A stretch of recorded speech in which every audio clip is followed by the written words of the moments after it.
All right, guys. Thank you for tuning in. We'll Fix It team over here. You guys are part of the team. Today, this is a Ford F-150. It's got this Ecoboost 3.5 liter V6 engine. The particular model we're working on is a 2013, which is the before August model. They changed after August, apparently, according to the parts people. But anyways, the passenger side, right-hand side valve cover is pouring oil out. The other side seems to be kind of holding on. I don't know if it's there's some heat around that area because of the turbo that's there. And we're going to replace this one side as the customer requested. Not to do both sides, just to do the one. So I'm going to walk you through a step-by-step procedure, and here we go. So first things first, I just removed the oil cap, pulled the big cover off, and I'm starting to remove some of the stuff. And like I said, we're working on this passenger side here, and you gotta watch out because people will come up behind you. Look at that. Hey! He's just looking over here. I knew what he was gonna do. He was gonna stick his finger in my bum. Gotta watch that guy behind me over there. What we're doing here is we're moving things real carefully. And I marked vacuum hoses with my I use some whiteout. I love this stuff. And you know, shouldn't be having any issues where they go, but I always be mindful about stuff like that. And my favorite tool, if you're watching my videos, is some form of a pick to get up underneath these plug-ins to release them, you know, like that way, because sometimes if you push on the connector right here by itself, you'll break that and then it won't have anything to latch onto. And same thing goes for here when I was removing the plug-ins for the VTC actuator solenoid thingy-majingies. Don't need to mark these because you got a white and a black. You can see it on the connector right here, so that's pretty true, tried and true.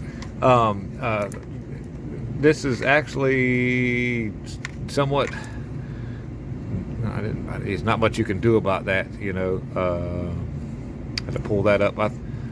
It'll still secure in there. There's a little bit left in the hole right there, but I can't do anything about that. Sometimes you can release it at the tab right there, and I probably should have done that, but I think I've got enough there to secure that back down, so it's no big deal. Maybe next one we'll just release it that tab. I did it on that one. Should have done the other one. Anyhow, we've got some sensors back here that are connected. Back here, we'll get those off, and then we'll remove the coil packs. There's this line, this engine harness is secured to the valve cover. We've got to be careful trying to get that off.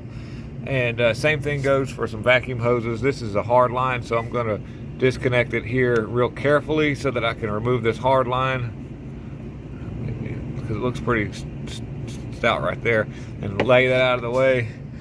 We've got a perimeter of bolts that are kind of hanging on, but we also have an intake pipe that is over top of one of my valve cover bolts right here, and it's on the turbo. It's right here. There's a little clamp, so we'll generally get that off. We'll get that bolt off first, and then just to let you know that aftermarket, like AutoZone, Advanced, they don't keep these. I haven't found anybody that's got these yet. These are an OEM Ford stock item. I just went ahead and just bought the whole gasket off of this side from the Ford place, just because they tend to fit better, and so not very much difference in price, you know, really, to be honest with you, for what you're getting. And I will take my air hose and blow around the perimeter of the valve cover to make sure we don't get any dirt and grime that goes in there. And it's not a real big job. It's just got stuff all over it. The book time is just under 3 hours to do this one side, so I'll use some bungee cords. I'll show you to kind of tie this wire up out of the way so that we get this harness out. But that's basically the gist of it, and so we'll move along with it. So we're moving along pretty good with this project here.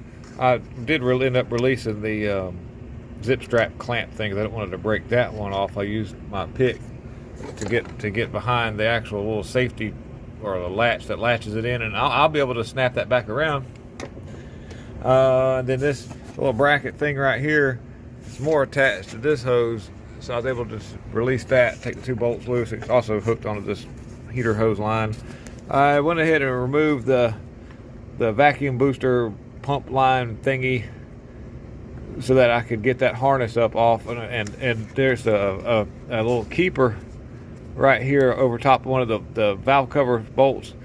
Right there, you can see my thumb on it, and I just spun it so that it was away from the bolt so I can get my socket on there. It's a little tight back there, but we can work with that.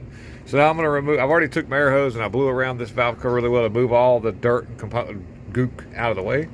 And we'll just remove these bolts here and get the coil packs out there. Okay, so the valve cover we've got removed.